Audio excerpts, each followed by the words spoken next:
So there's this game coming out called Elden Ring, a game created by a company called From Software, a game company which has experienced high levels of financial and critical success, a game company which has helped redefine the way that people look at video games, a game company responsible for such titles as Demon's Souls, Dark Souls, BloodBorne, Sekiro, Shadows Die Twice, and many others. Elden Ring will be released in February, a game which will be so incredibly good that it will rip a hole in the very fabric of existence, creating a singularity which will consume all of space and time, or it'll be total dog shit. But the only way we can figure that out is to wait until the game actually comes out. So between now and then, I wanted to take a look at the series of games that came out leading up to it, and take a look at the background behind these games, not the lore of these games, mind you. There's only a billion videos talking about the lore. I mean, look at this guy. He's got like so many videos. No, I wanted to take a look at the actual development of these games to get a better understanding of what the creators were going for. I'm not a video game guy. I like video games. I don't know too much about them. I'm much more of a film guy. I actually have a podcast about it. So I wanted to take a look at how these video games got made. Not just because I enjoy them, but just because I was genuinely curious. So let's take a look, starting with Demon's Souls. From Software was a gaming company started back in the mid-80s. The company was founded by Naotoshi Jin, or Jin, I'm not sure how to pronounce it. The game company would oversee a lot of games that, if you lived in America, probably didn't hear about. I mean, everyone knows your Dark Souls and your BloodBorne, but people probably don't know about Chrome Hounds, Eternal Ring, and of course, Cookies and Cream. From Software wasn't exactly struggling, though. From Software would find modest success. However, it would not become the gaming juggernaut that it is until much later. In the early 2000s, a man named Hidetaka Miyazaki wasn't really happy with his career choice working for an IT company. I mean, really, who is? It's kind of a bummer. People call you and they're already in a bad mood because their thing isn't working. And then you have to be like, yeah, so did you try these very simple steps? And then they get frustrated at you because they think that you're calling them an idiot, but it's really like a series of trying to diagnose a problem step by step in order to narrow down exactly what it is, because people's ability to describe the problem isn't really successful, especially when they're like 60 years old. But I'm sorry, I digress. What am I talking about? Miyazaki had always liked video games, but it was only after playing the game Ico, a game that would be the spiritual prequel to the game Shadow of the Colossus, that he would decide that he wanted to make video games for himself. He would join From Software as a coder in 2004, introducing his totally original IP Demon's Souls and blowing all of corporate's minds and becoming a mega billionaire and making so much money that they actually made him the treasurer of Japan, and he was having to turn away women. Wait, I'm sorry, I'm reading the wrong. That must be a fan fiction. Demon's Souls actually didn't start with Miyazaki. Miyazaki made a name for himself at the company by working on the Armored Core Robot Command series, or ARCUS for short. It was at this time that Bethesda was actually doing very well with their Elder Scrolls series and was preparing to release its next critical success, Oblivion. Sony, being the jealous company that it is, decided to make a competitor game, which featured the same fantasy setting. Given From Software's success with Kingsfield in the ARCUS series, Sony decided to collaborate with them, and this would be the foundation of Demon's Souls.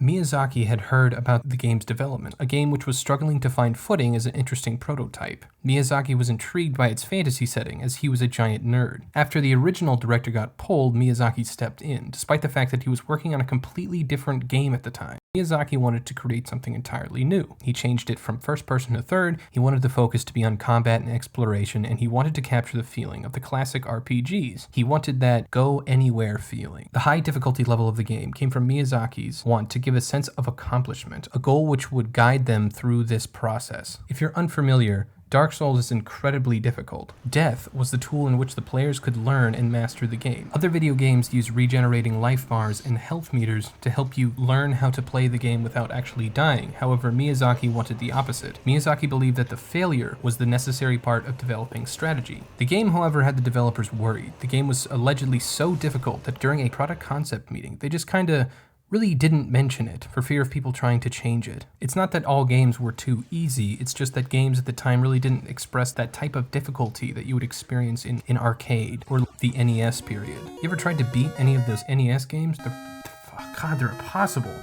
Stop hitting me! However, the difficulty would become one of the signature aspects of the Soulsborne series. He would also develop other aspects, such as environmental storytelling. Miyazaki threw out conventional storytelling and instead focused on the player's experience. It was your journey failures, and victories, which would make the story instead. Keeping the story more mysterious also allowed people to fill in the gaps with their own imagination and endlessly speculate about what everything means, like an episode of Rick and Morty. Other trademarks would be lack of map, static levels, meaning the game stays the same every time it resets, sticking to the motif that failures are your fault. When you enter the same level, enemies are always in the same place, meaning if you fall for the same mistake multiple times, that's your fault.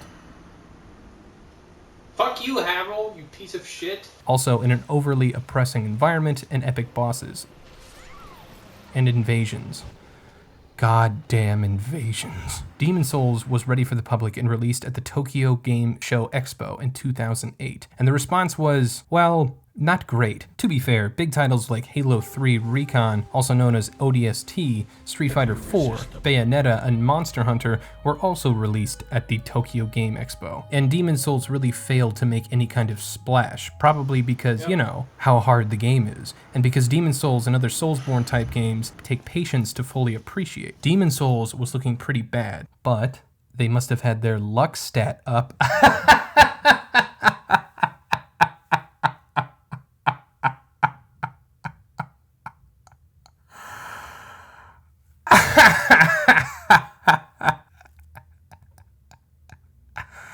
I'll let myself out. From Software had a release schedule which actually worked in Demon's Souls' favor. Ninja Blade, Yatsu Hakamura, and a game whose name I can't pronounce, were all scheduled to be released around this time, and were able to cushion the game so losses wouldn't be too bad. Finally, when Demon's Souls was released, big surprise, people didn't like it. And Sony really didn't like it, and in fact was so embarrassed that they didn't want it to be released outside of Japan. So as far as it was looking, all hope was lost. Despite this, however, the game did find some fans, and when word spread about its ridiculously hard game, the West wanted in. Bandai Namco and Atlus jumped on it, and boom! Demon's Souls was a big hit, selling 100,000 copies. It became almost like a gimmick game, where players' abilities and patience were tested, and having finally defeated it would be not only very cathartic, but also a major bragging right. Though Demon's Souls would not find a proper place in the mainstream, it was definitely enough success for From Software to continue. Not releasing Demon's Souls in the US was a mistake on Sony's part, and it wouldn't be their last mistake. But Demon's Souls did succeed, and it would lead to a new series called Dark Souls. Since the president of Sony referred to Demon's Souls as unbelievably bad, chances of making a sequel seemed, well, less than ideal. However, thanks to Bandai Namco and Atlus, Demon's Souls found its audience. But Sony had ownership over the Demon's Souls franchise. Miyazaki decided to make something very similar to Demon's Souls, but not quite. After Demon's Souls finally found its footing, From Software allowed Miyazaki to keep making his pseudo-Demon's Souls 2. As they worked, the positive reviews came in and the company gained confidence from Software, not Sony. It's very important to distinguish that the new Dark Souls was a new IP. Actually, Miyazaki wanted to call it Dark Race, which seems a little problematic. So Project Dark went into production. Supposedly the final titles were going to be Dark Lord or Dark Ring. But apparently this is a British slang word which means butthole. The prototype of racist butthole started out as something very similar to the Painted World of Ariamis, something that was brought back because Miyazaki liked it so much and felt that it was a representation of their vision of the game, as well as bringing the boss of the original prototype, this idiot. Given the success, and From Software's incredible support of Miyazaki, they gave him total control of Project Dark, or in industry terms, total direction. Some of these decisions came in the form of Dark Souls' tutorial area, which was difficult on purpose, and probably turned a lot of people off of the game. This also included the interconnected map, the bonfires, thank God, originally called beacon fires. These obviously helped with the pacing, but also provided a sense of warmth in this super harsh environment. Also being able to see the phantoms of other players, the idea that other players were also suffering the same challenges was an inspiration for the online system. The other idea was to create a giant piece of shit to come over and kill you in the middle of your game despite you having 50k souls and you are out of Estus and leave me alone. God! Dark Souls would focus a lot of its attention on sound effects. Just sitting and listening to the ambient sounds really puts you in the right mindset. Lack of music in areas helps players identify enemies and make boss fights that much more intense. From Software would grab voices over from England to help sell its narrative. Dark Souls on release would take Demon Souls and hold its head underwater. It would kill it so badly in sales, it basically outsold Demon Souls' year of earnings in 1 week, and that was in Japan. And yes, the game is hard, and it's definitely improved over time, but the great thing about these games is it clearly took a look at how players play the game and brought the challenges around that idea. The creators really just didn't want you to be bored, creating a well-crafted game that feels really fully developed. Well done. But also, if you want more Dark Souls stuff, just read the Berserk manga, because they kind of just ripped a bunch of stuff out of there. Demon Souls and Dark Souls doesn't have too much controversy around it, mostly because it's 2 games that came out with great success. In fact, a lot of people just tie the story of Dark Souls and Demon Souls to the story of Miyazaki and his rise through the company. The success of these games would result in him becoming the president of From Software. I mean, of course. But really what keeps people coming back to these, not because they're so difficult, it's because of how intuitive they are. Dark Souls and Demon Souls plays on a player's preconceived notion of how games should work and then throws that back in their face. They literally put a boss in the tutorial area to show you how difficult the game can be. The game also preys upon your desire for exploration and discovery. I can't think of a better example to sum up these games like these motherfuckers. If you're playing the game Dark Souls, you'll notice that there are these chests everywhere which have items in them. Everybody loves items, everybody loves loot, but it's only halfway through the game where they first introduce a chest, which is actually this acrobatic ninja Slender Man. It's really fucking mean, and it's totally unpredictable. It really makes you stop and consider every single time the game presents you with something. This game gave me such PTSD when I'd go to play other games like Breath of the Wild. Every time I saw a chest, I was deathly afraid a giant demon bitch was gonna come over and rip my eyes out.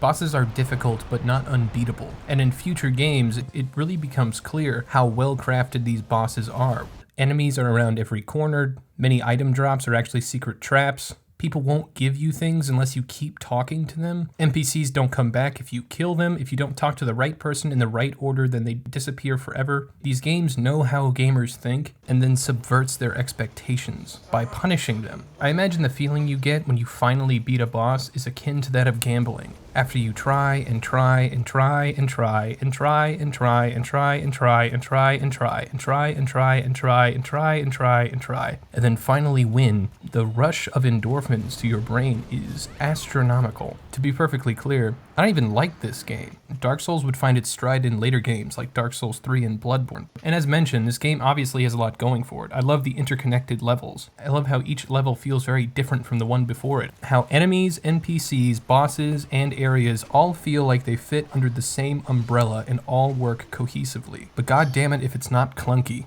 Fighting a boss is just jamming the attack button and hoping they don't hit you hard enough to kill you. I mean, look at this guy. What am I supposed to do in this situation? I can't even fucking see. There is so much goddamn walking.